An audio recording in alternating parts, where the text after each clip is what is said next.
ici Alex Fontaine de prise de massemusculaire.com. Aujourd'hui, je réponds à une question de Thierry dans le groupe privé de Facebook. Thierry me demande: salut les gars, comment doubler ou tripler la puissance de l'anaboliste après l'effort? Doit-on pousser les séries jusqu'à l'échec et comment savoir si cela ne va pas stimuler une réaction catabolique plus forte?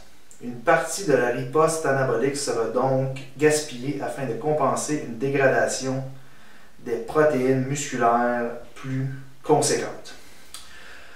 Donc, c'est une très bonne question. Je vais commencer, il y a plusieurs questions dans une. Je vais commencer en gros, chaque question, dans le fond, ils se suivent pas mal. Comment augmenter l'anaboliste après l'effort? Selon moi, il y a juste une chose à faire, c'est le repos. Donc, c'est pas nécessairement l'alimentation ou l'entraînement qui va augmenter l'anaboliste, c'est vraiment le repos. Pourquoi? C'est que, dans le fond, les douleurs musculaires sont provoquées par l'inflammation. Donc, quand on s'entraîne, si on veut dire, massacre nos fibres musculaires qui causent l'inflammation, qu'il y a plusieurs procédés inflammateurs subséquents qui se suivent, qui causent cette douleur-là.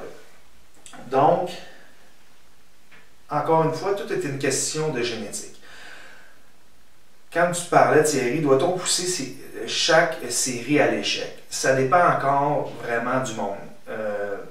Chaque génétique est différente.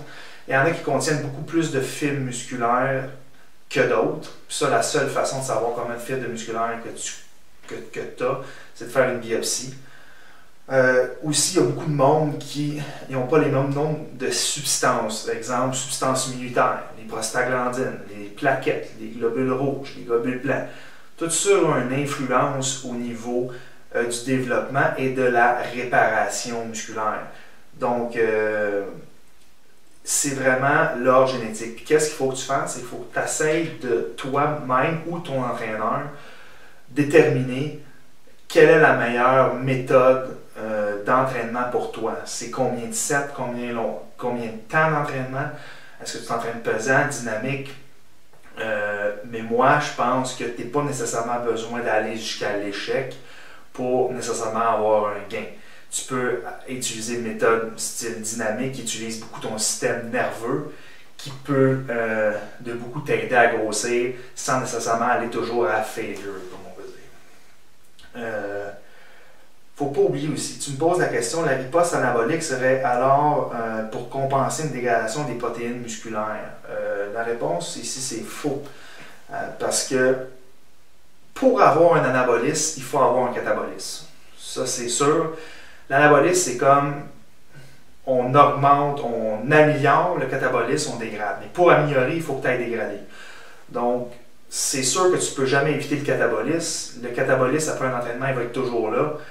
Puis après, va suivre l'anabolisme. Donc, ça, c'est indéniable.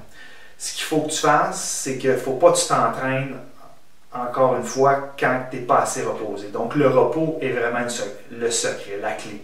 Puis le repos dépend de ta génétique, de ton nombre de fibres, de ton nombre de substances immunitaires, etc., prostaglandines, etc. Comment tu récupères. Donc, ne jamais s'entraîner sur un muscle qui est encore en douleur, ça ne sert absolument à rien. Mais la fréquence de cet entraînement-là, il faut que tu le détermines toi-même ou avec ton coach. Donc, en gros, je pense que j'ai répondu pas mal à ta question, mais vraiment, comment augmenter l'anabolisme après l'effort, c'est vraiment le repos, la clé du succès, beaucoup plus que l'alimentation ou l'entraînement.